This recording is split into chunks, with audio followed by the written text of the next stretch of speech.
E cada vez mais que para ganhar musculatura, então, por exemplo, eu faço uma cirurgia em alguém, ele perde músculo, ele tem que estar muito bem suplementado para ganhar músculo.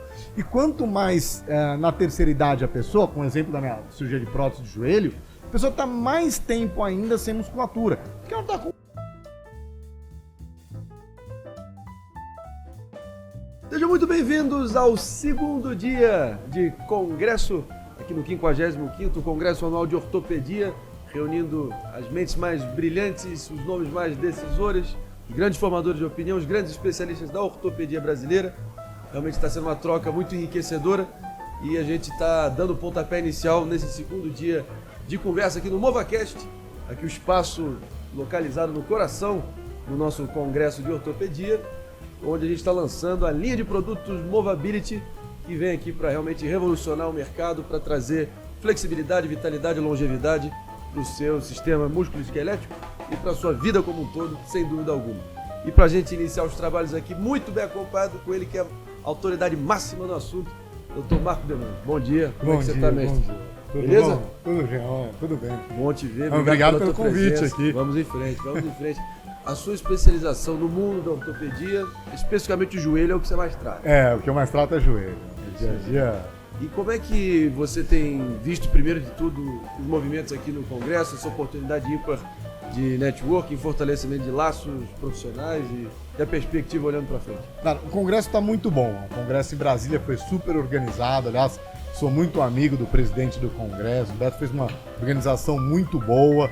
O Congresso está um primor, está excelente. E Brasília é uma cidade gostosa de vir, né? Fácil de se deslocar. Então está sendo muito bom para rever muitos amigos, pessoas que a gente não encontra todo dia.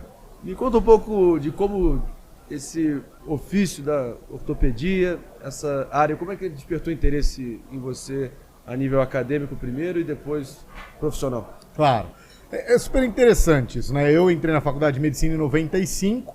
Na época eu imaginava fazer uma área clínica, cardiologia, algo de cuidado geral do paciente. E ao longo da faculdade, e principalmente no final, lá para o quinto, sexto ano, que são os últimos anos, eu passei a me interessar muito nessa questão de conseguir ajudar a resolver problemas que as pessoas tinham muito agudamente. Então, eu tinha colegas de faculdade que tinham torcido o joelho, rompido o cruzado anterior e não poder voltar a jogar bola. Teve um colega de turma que torceu o tornozelo e quebrou o tornozelo. Eu comecei a me interessar numa especialidade que trata desde o indivíduo jovem até a terceira idade, que consegue tratar problemas que atrapalham ao longo da vida como um todo, como artrose, desgaste, etc., ou problemas muito agudos. A pessoa vai lá e torce o joelho, torce o tornozelo. E aí, com alguma forma, ou com remédios, ou com exercícios, ou com cirurgias, a gente devolveu o dia a dia. E isso me apaixonou como especialidade. Sensacional, Demange, mas me conta um negócio. Você consegue apontar uma espécie de perfil médio do paciente que você recebe ou transcende todo tipo de demografia, idade, perfil? Eu te diria que eu tenho aí 3 perfis principais. Vamos lá.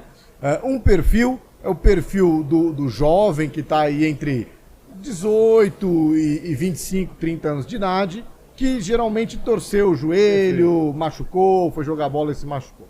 Um outro perfil é o perfil que está aí entre os 45 e 50 e poucos anos de idade, que muitas vezes já machucou uma vez e está vindo, jogou bola há muito tempo, etc. E está vindo para tratar, porque tem uma dor ou tem alguma situação assim, mas que quer se manter ativo.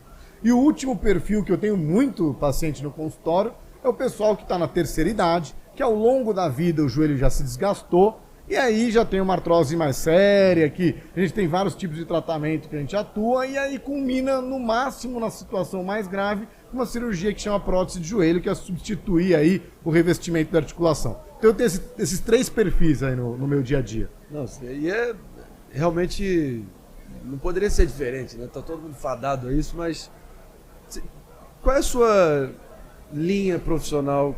Com isso que eu quero dizer, tem algum procedimento que você faz de forma mais usual? Tem alguma assinatura do Demange? O que te diferencia, talvez, na tua atuação, você acha? Pelo menos o seu trato, talvez, com o paciente. Quais são os seus valores inegociáveis, o teu fator X, se é que você pode apontar algum? Eu acho que tem 2 coisas que eu acabei fazendo na minha vida que me ajudaram a diferenciar um pouco mais. Uma delas é atuar num caminho de tentar fazer a articulação não gastar tão rápido, ajudar a cicatrizar. Isso a gente chama hoje de ortobiológicos ou medicina regenerativa musculoesquelética, que é uma linha que eu acabei enveredando depois de um período que eu fiquei nos Estados Unidos em pós-doutorado. Então foi interessante. O meu mestrado foi com cirurgia de prótese de joelho por técnica menos invasiva. Meu doutorado foi com uso de sistemas de computação, navegação cirúrgica para cirurgias de osteotomia.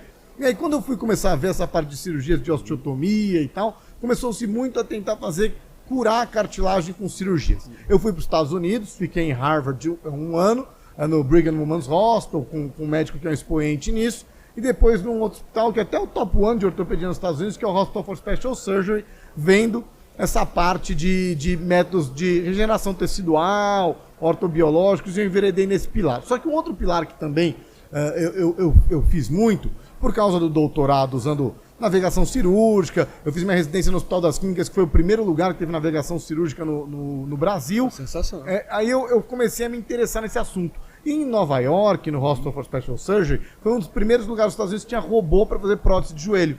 E aí eu tive o prazer de, quando o robô para fazer prótese de joelho no Brasil chegou, eu fui o primeiro a fazer prótese de cirurgia com robótica, e hoje minha casuística é muito grande nisso, fazendo muita cirurgia de prótese de joelho usando sistemas robóticos. Quando você diz fazer prótese, você diz confeccionar a peça ou inserir? Instalar. Claro. A cirurgia nossa basicamente é uma instalação, né? Ontem, nas diversas entrevistas que a gente teve aqui, perfis diferentes, com experiências individuais nesse mundo, todos eles falaram que talvez se identificavam quase como... Tem um pendor por ser quase que engenheiros ali, construtores, tem uma tendência de querer consertar as coisas. Você também acha que esse espírito pulsa nas suas veias? Ah, sem dúvida, sem dúvida. Pode dúvida. consertar as coisas, essencialmente é isso. E aí é desde criança, né? Desde criança começar a mexer nas coisas. Mas me conta uma coisa, doutor Demante, como é que você está vendo o advento cada vez maior e ontem foi quase unânime aqui, não foi unânime, no sentido da importância de um acompanhamento no pós-operatório com uma suplementação adicional, temos o Movability aqui e outras alternativas. Isso está cada vez mais consolidado como uma etapa importante para poder regenerar o tecido, a cartilagem. Isso hoje é clássico, né? Hoje a gente vê que um dos grandes problemas para as pessoas é a perda de mobilidade, de capacidade de fazer uma atividade física, de andar, de ir e vir, etc. Tal. Isso é um dos motivos principais que as pessoas nos buscam como ortopedistas. Então, o sujeito ou ele machucou um ligamento e torceu o joelho e agora está frágil, não consegue jogar uma bola, ou ele machucou um menisco e machucou uma cartilagem, ele tem dor e o joelho incha quando faz algum esporte, ou um paciente está mais velho, tem uma artrose, vai querer passear, correr, fazer alguma coisa e se machucar. E aí, para melhorar essa questão, de uma maneira geral, a gente tem que, usar coisas que diminuam o ritmo de desgastar a cartilagem. E é claro que a gente vai fazer exercício físico, diminuir o peso. Isso sempre foi muito entendido. Padrão. Só que hoje se entende que suplementar as pessoas é importante. Suplementar com colágeno, suplementar com algumas outras formas de nutracêutico, de suplementação ajudam demais. Depois tem o seguinte, se sabe cada vez mais que para ganhar musculatura, então, por exemplo, eu faço uma cirurgia em alguém, ele perde músculo, ele tem que estar muito bem suplementado para ganhar músculo. E quanto mais na terceira idade a pessoa, com o exemplo da minha cirurgia de prótese de joelho, a pessoa está mais tempo ainda sem musculatura. Porque ela está com desgaste, com artrose, não consegue fazer exercício, aí você faz uma cirurgia. Se colocar a pessoa para fazer fisioterapia e não der uma suplementação proteica, suplementação de aminoácidos, ou fazer algum tipo de suplementação, aquela fisioterapia fica meio perdida. É como ir para um exercício, é ligar o carro sem gasolina. Ou seja, você precisa dar algum tipo de suplementação para isso. E por fim, quando você faz uma cirurgia, vai lá, costura algo, etc. e tal, a gente é muito dependente da biologia da pessoa tá boa. E dentre as coisas que a gente pode fazer é suplementar essa biologia para ajudar. Sensacional. Mas, doutor, eu queria que a gente talvez desse uma passeada aqui na estrada da memória. Você mencionou que você começou os seus estudos em 95. Esse número 95 é muito de fácil acesso e lembrança aqui, como botafoguense sofredor. Foi a última vez que o Botafogo foi campeão. Eu tinha 1 ano de idade, para você ver o sofrimento que eu padeço. Mas, 28 anos atrás, você começou a sua trajetória acadêmica efetivamente na medicina. Qual é a grande dica ou orientação que você daria para o Marco Demange daquele ano, começando ali, dando os primeiros passos na medicina, e que isso sirva também como uma dica mais amplamente aí para a nova leva de ortopedistas que o Brasil está revelando? A primeira coisa é perceber que o conhecimento da medicina está se atualizando cada vez mais rápido. Isso é uma coisa que é uma modificação brutal. O que a gente estudava e se falava no curso médico versus o que hoje a gente estuda e vê, mudou-se demais. Então, pode dar um exemplo concreto? Não, são diversos. A primeira é essa situação de você entender que a gente precisa suplementar pessoas para a parte musculoesquelética. Se falasse isso para um ortopedista quando eu fiz a minha residência em 2001, era uma coisa meio estranha, era uma coisa que não precisa. A segunda coisa é entender que a gente tem que cuidar do corpo bem para ter melhores resultados. Então hoje se fala de uma coisa que chama inflamação, inflammaging, um processo de envelhecimento com isso. Lá naquela época nem se entendia. Um exemplo diferente, por exemplo, a gente sabe hoje que em bactéria, a gente tem mais bactérias no corpo do que células humanas suas. Você é 10 vezes mais bactéria do que você mesmo. E eu também, no nosso intestino. Lá no passado, se você falasse que isso ia influenciar a vida da pessoa, ela ter artrite, ter dor, etc e tal, pelo tipo de bactéria, o pessoal fala assim, você tá viajando, isso aqui é uma maluquice. Eu dou um exemplo muito, muito interessante para as pessoas de como a medicina pode mudar bruscamente a maneira de pensar. Uma delas é o seguinte, gastrite. É um problema que não tem nada a ver com ortopedia, mas é interessante para fazer um paralelo a isso. Por favor. Nos anos 60 e 70, que foi o boom das possibilidades de cirurgia depois do surgimento do antibiótico e do surgimento da anestesia, o sujeito tinha um furo no estômago, ele tirava o estômago. Essa era a cirurgia de tratamento, gastrectomia total. Aí depois, com o passar do tempo, se percebeu, falou, não, por que a gente tira o estômago inteiro de alguém que tem um furo no estômago? Vamos tirar só um pedaço desse estômago. Então passava a se fazer uma gastrectomia parcial, tirava um pedaço do estômago da pessoa. Aí, estudando a fisiologia, falou, não, mas quem faz a acidez do estômago é um nervo, que chama nervo vago. Então a gente vai lá e corta um pedaço desse nervo para diminuir a acidez. Passou a se chamar vagectomia parcial ou uma denervação. Aí duas pessoas descobriram que grande parte das gastrites tem uma bactéria lá dentro que chama H. pylori. As pessoas ganharam prêmio Nobel nos anos 90. O tratamento da úlcera passou a ser um remédio. Você dá um protetor de estômago e um antibiótico para a pessoa. Então a gente saiu de tirar o estômago e jogar fora para dar comprimido e curar. Você tem hospitais em São Paulo enormes que foram criados por causa da cirurgia cardíaca. Então teve um boom da cirurgia cardíaca nos anos 80, se acreditou que todo mundo, homem, depois dos 50 anos de idade, por causa do cigarro, estresse, ia fazer uma cirurgia cardíaca com o peito aberto uma vez na vida. Pois bem, nos anos 90 surgiu o stent, nos anos 2000 foi o boom dos stents, agora raramente você tem uma pessoa que abre o peito e faz uma cirurgia cardíaca grande. Então a medicina muda demais. Minha sugestão para quem está começando e olhando para mim lá atrás, falo, tenha a mente aberta, analise como vai ser o futuro das especialidades da medicina, não esteja fechado para os novos conhecimentos e vá sempre a fundo neles para estar super atualizado. Que direto da fonte, que com conhecimento de causa, autoridade no assunto, foi valioso esse teu conselho, Dr. Demange. Mas agora, mais especificamente sobre a tua trajetória e a sua atuação. Você consegue apontar algum procedimento específico que você conduziu que foi especialmente desafiador e complexo? Algum procedimento na tua trajetória que fez você suar e pensar, talvez mudança de curso, a decisão no final ali de talvez mudar o procedimento de última hora, ou pela complexidade mesmo, pela algo mais eu acho que isso sempre a gente tem na vida, né? Como cirurgião. Mas aponte um, se for possível. Puxa vida. Eu acho que os mais complicados foram situações em que eu tive que trocar próteses de pessoas que tiveram infecções em outros locais. Eu trabalho muito tempo no Hospital das Clínicas, né? Sou professor lá. E muitas vezes você tem pessoas que vêm com cirurgias que ficaram muito ruins. E aí eu tive situações que foram muito difíceis, que assim, a pessoa já não tinha os tendões que esticam a perna. Isso chama aparelho extensor, é o tendão da patela. Não, a prótese da pessoa já tinha sido trocado 2 vezes e estava sem nenhum tipo de osso a mais. Então você tem que pegar um osso de um doador, ou seja, de alguém que faleceu e doa osso e coloca.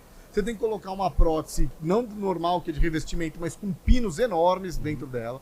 E tem que pegar um tendão com osso de uma pessoa que faleceu e colocar ali para aquilo movimentar. Isso é extremamente desafiador. porque é muito raro. E durante a cirurgia, você vai montando aquele quebra-cabeça e vai descobrindo que a hora que você tira a prótese de uma que já estava lá e estava solta e com problema, e desgastada, de outra pessoa que teve infelicidade fazendo um local que não ficou ideal, você termina com um buraco, igual você começar a desmontar a parede. Então eu brinco que isso é como se você fazer a reforma da casa, você fala, bom, vamos começar a furar aqui para achar o cano que está vazando, e quando você vai ver, você estourou a parede inteira. E aí você começa a falar, bom, e agora a elétrica e não sei o quê. Então esses acho que foram os mais desafiadores, e eu lembro claramente de uma paciente que tinha essa situação, que foi cirurgia extremamente difícil. E algo que eu também perguntei ontem, tive algumas respostas curiosas. Você tem alguma mania ritual, alguma tradição sua antes de entrar ali na sala de operação para você se manter no seu auge ali de precisão, eficiência e foco? Claro. É interessante, eu sou um sujeito que Isso foca... é pessoal. Mas é pessoal mesmo. E eu tenho uma coisa pessoal minha, que eu foco muito rápido em alguma coisa. Eu foco muito rápido para você ter ideia, né? A gente tem lá provas e etc tal durante a residência. E eu, quando eu tinha às vezes um período livre para estudar, eu ia pro Parque do Ibirapuera, com todo mundo correndo, eu abro o livro, sento embaixo de uma árvore e começo a ler. E o barulho do ao redor, ele desaparece. Então, eu normalmente o que eu faço? Eu respiro fundo 2, 3, 4 segundos, paro para pensar, parece que o resto some e se encaixa. Tanto que o pessoal, às vezes, quando... Para prova de título de ortopedia, né? Eu tive a felicidade de ficar em primeiro lugar quando eu prestei no Brasil, uma prova grande, não sei o quê. Eu estudei na praia, na Riviera de São Lourenço. E eu lembro que eu encontrei com um professor muito mais velho, ele falou, mas o que você está fazendo aqui? Daqui 2 semanas tem a prova de título. Eu falei, não, eu estou estudando. Você está estudando? Você está embaixo de um guarda-sol, nesse sol gigantesco, tomando uma água de coco, você está com o livro na mão estudando. E eu estudo assim. O pessoal pode correr na praia na minha frente, eu desligo do mundo e pronto. Então, esse é meu ritual normalmente de cirurgia. Eu dou uns 2, 3, 4 segundos para desligar, parece que o mundo some e eu estou 100% concentrado naquele momento. Doutor Devangi, como é que você vê então a posição do Brasil na ortopedia, no cenário global como um todo? Muito boa. O que acontece no Brasil é que a gente tem múltiplas medicinas. Eu brinco isso, que a gente tem vários níveis, vários acessos, mas quando você vai para alta tecnologia, porque existe de mais moderno, e aí eu pratico meu dia a dia em hospitais em São Paulo. Você teve a trajetória nos Estados Unidos também. Então, e aí o que eu vejo? A gente está no mesmo nível. Então hoje, eu tenho vários pacientes que moram, às vezes, na Flórida e vêm para o Brasil ser tratados aqui. Porque a gente tem o mesmo equipamento, só que a gente tem uma medicina mais humana e uma medicina mais personalizada. A gente conversa e analisa com cada um. Meus pacientes têm meu celular. Muda, diferente de lá. Então a gente está no mesmo nível tecnológico, e a gente tem esse lado mais humano quando a gente fala da medicina de ponta, né? Infelizmente, quando a gente vai falar da medicina muito mais básica, de grande acesso, que é o sistema público, aí eu acho que a gente está num gap muito grande com relação à França, ao Canadá, ou países que também têm sistemas públicos, mas que têm mais tecnologia. Agora, na ponta, eu te diria que a gente está igual para igual. Então vamos concluir aqui nosso papo. Te agradeço demais aí pra gente começar os trabalhos aqui hoje. E vai ser um grande dia aqui no 55º Congresso Nacional de Ortopedia Brasileira. Dr. Marco Demangi, obrigado. Muito obrigado. Tamo junto e vamos que vamos. Obrigado. Valeu, gente.